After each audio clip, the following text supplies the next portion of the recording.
तो फ्रेंड्स आम बर्तमान गोटे जगार पहुँचलु जोटा कि मंदिर अथा मंदिर अच्छी से मंदिर बहुत माने रहस्य लुचि रही। यही मंदिर रे बहुत माने पुराना मंदिरटा जो मंदिर की आज पर्यंत बहुत वर्ष तलर पुराना आई पुराना मंदिर रे माने एमिति रहस्य लुचि रही माने लोक शुणिकी रम टांकुरी उठुची।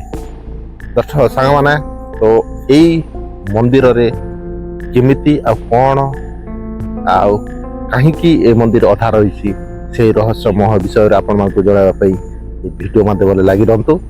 तो फ्रेंड्स वीडियोटा आपण मानकु भल लागबो ताहले लाइक सब्सक्राइब कमेंट निश्चय करेंगे। तो फ्रेंड्स चलतु मंदिर आड़ को जीवा आउ सेही अधा मंदिर जो भंगा मंदिर रही से भंगा मंदिर इतिहास आपण मानकु जणेबी। तो चलन वीडियो माध्यम आपण मानकु देखुची।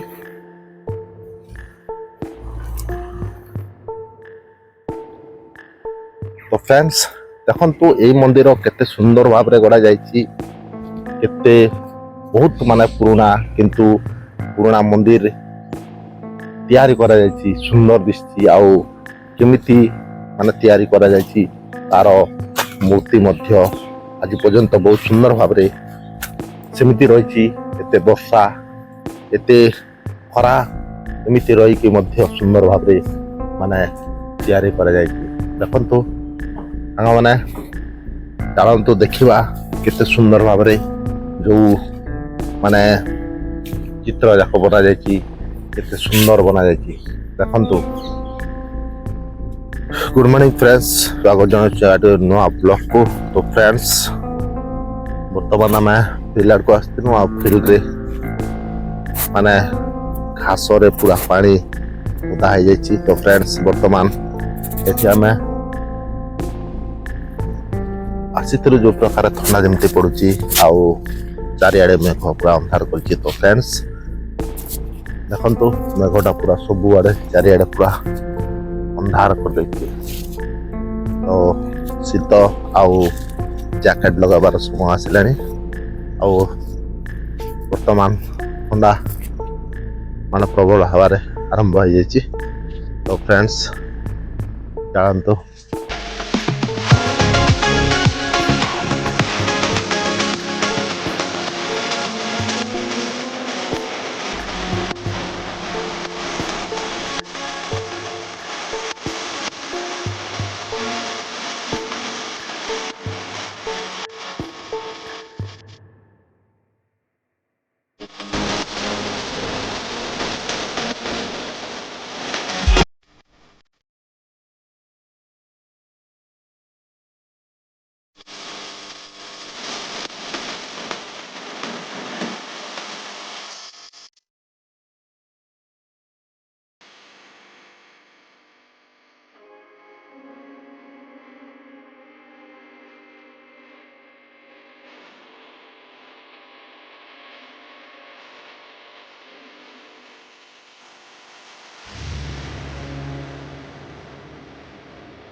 तो ये मंदिर जो तैयारी होती सुंदर भाव चित्र मान चित्रटा जो अंका जाइए से मंदिर एते सुंदर भाव बना किंतु ये मंदिर भितर ता गुप्त रहस्य लुचि रही कहीं जी मंदिर तैयारी करुला से मंदिर शीर्ष रे कहीं छाड़देला।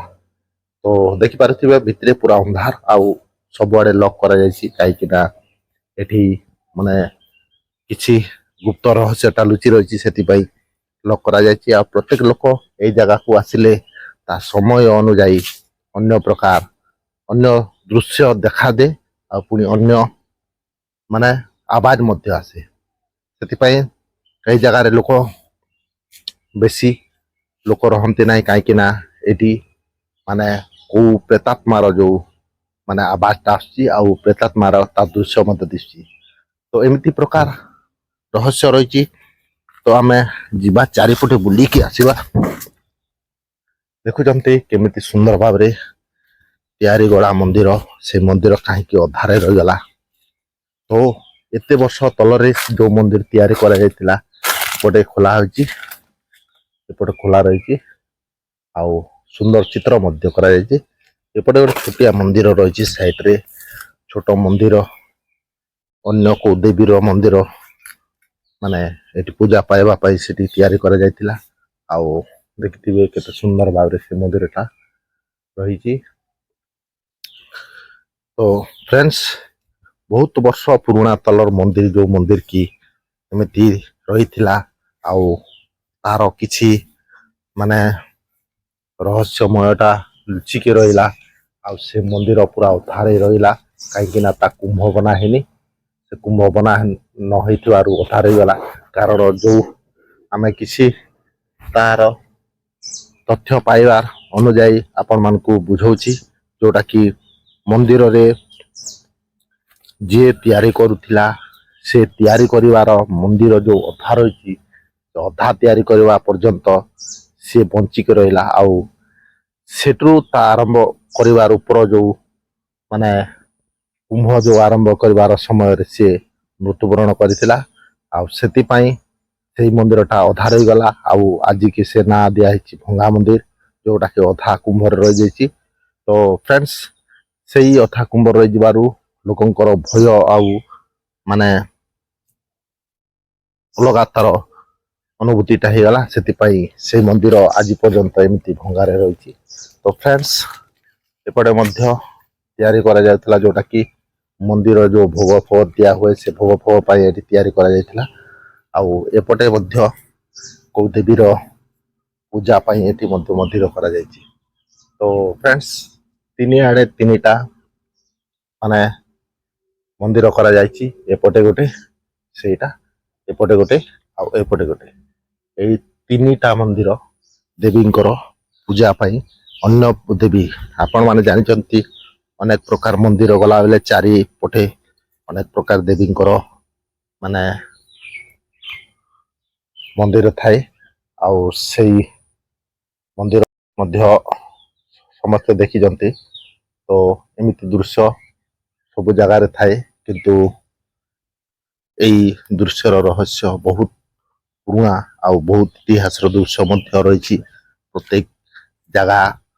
ଆଉ ପ୍ରତ୍ୟେକ ମନ୍ଦିର ଯୋଉ ଅଧା ରହିଥିବା ମନ୍ଦିରର ରହସ୍ୟ ନିଶ୍ଚୟ ଆପଣ ମାନେ ବୁଝିପାରିଛନ୍ତି। ତ ଫ୍ରେଣ୍ଡସ୍, ଆମେ ଏମିତି ଶୁଣିଥିଲୁ କି ଯୋଉ ଜାଗା କି ଲୋକଙ୍କର ଭୟ ଆଉ ଲୋକଙ୍କର ମାନେ ଡରଟା ଯୋଉଟା ରହିଥିଲା, ସେଇ ଡର ଏଇ ଭିତରୁ ଆସେ। ଆଉ ଭିତରୁ ପୁରା ତା ରହସ୍ୟଟା ପୁରା ଏବେ ପର୍ଯ୍ୟନ୍ତ ତା ଶୁଣା ଯାଉଛି। ଏବେ ପର୍ଯ୍ୟନ୍ତ ତାର କିଛି ମାନେ ପ୍ରେତାତ୍ମାର ତାର ଛାୟା ମଧ୍ୟ ଦିଶୁଛି। ଲୋକଙ୍କର ଆଶା ଅଛି, ଆଉ ଲୋକ ମଧ୍ୟ ଦେଖୁଛନ୍ତି। ତ ଫ୍ରେଣ୍ଡସ୍, ଦେଖିପାରୁଥିବେ ଯୋଉ ଜାଗାରେ ଅଛି ଛୋଟିଆ ଗୋଟେ ପାହାଡ, ପାହାଡର ଉପରେ ସେ ମନ୍ଦିର ତିଆରି ହେଇଛି। ଆଉ ସେ ମନ୍ଦିରଟା ଏମିତି ଭୟଙ୍କର ମାନେ ଭୟାନକ ଜାଗାରେ ତିଆରି ହେଇଛି। ଲୋକ ନିଶ୍ଚୟ ତାଙ୍କ ଡର ଆଉ ନିଶ୍ଚିତ ତାର ଭୟ କିମ୍ବା ନିଶ୍ଚିତ ତାର ପ୍ରେତାତ୍ମାର ରହିଛି, ସେ ଆଶା ରହିଛି। ଆମେ ଭିତରକୁ ଯିବା ନାହିଁ, କାହିଁକି ନା ଆମକୁ ମଧ୍ୟ କିଛି ଭୟ ଲାଗୁଛି।